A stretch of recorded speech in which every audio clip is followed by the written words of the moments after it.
दिल्ली जामा मस्जिद के सर्वे को लेकर हुए बवाल में 2 और युवकों की मौत हो गई है। इससे मरने वालों की संख्या 3 हो गई है। बड़ी संख्या में लोग घायल हो गए हैं। कई पुलिस के जवान भी घायल हुए हैं।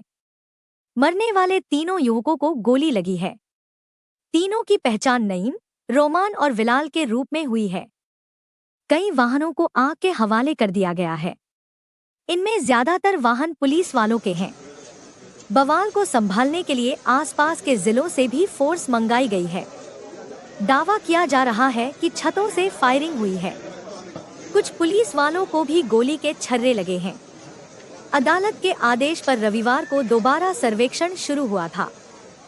इसी बीच अराजक तत्वों ने पत्थरबाजी शुरू कर दी। इसके बाद पुलिस ने भीड़ को तितर बितर करने के लिए आंसू गैस के गोले दागे और हल्का बल प्रयोग किया।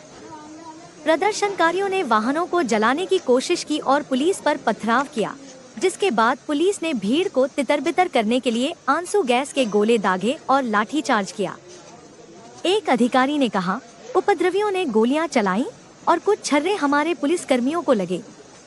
जहां से गोलियां चलाई गईं, खास तौर पर दीपा सराय इलाके से, उसकी हम जांच कर रहे हैं। संभल में आज माननीय न्यायालय के आदेशानुसार एक जामा मस्जिद है, उसके सर्वे का आदेश हुआ था।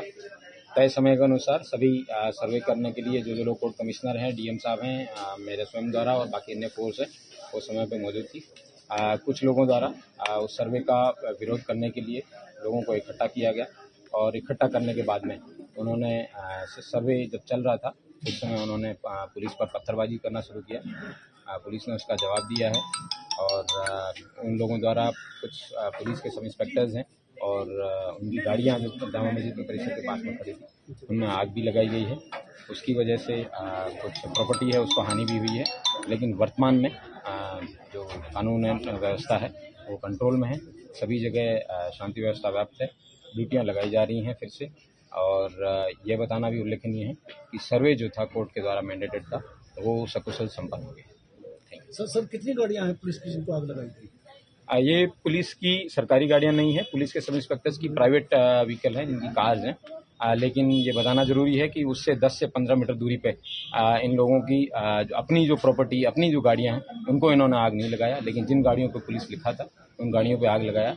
ये दर्शाता है कि इन लोगों द्वारा टारगेटेड तरीके से कोई हुड़दंगी भीड़ ना होके एक टारगेटेड तरीके से पुलिस और प्रशासन को है वो चैलेंज करने का काम किया। इन लोगों के खिलाफ एनएसए की कार्रवाई है वो अमल में लाई जाएगी। ड्रोन से वीडियोग्राफी कराई गई है और मोबाइल से भी वीडियोग्राफी इन सब लोगों की हुई है। सीसीटीवी कैमराज से भी कई सारी टीमें लगा के इन सब लोगों को आइडेंटिफाई किया जाएगा और इन सब लोगों के खिलाफ है कठोर से कठोर कार्रवाई अमल में लाई जाएगी। कोई इंजरी, कोई और कोई अप्रिय पथराव में कई पुलिसकर्मी घायल हुए हैं। उन सब लोगों का मेडिकल है वो करवाया जाएगा। 1-2 को अस्पताल भी भेजा गया है। अभी स्टॉक टेकिंग है वो लिया जाएगा, उसके बाद में आप सभी को अवगत कराया जाएगा। सर हालात सामान्य हो गए? हालात सामान्य हो गए। Thank you. कुछ हिरासत में लिए गए उपद्रवी? जी, कुछ उपद्रवी जो जिस समय पुलिस द्वारा उनको चेज किया गया था उन लोगों को हिरासत में लिया गया है और उन लोगों के पास से कई आपत्तिजनक इस तरीके की चीज़ें भी मिली हैं जिससे पुलिसकर्मी और हताहत हो सकते थे।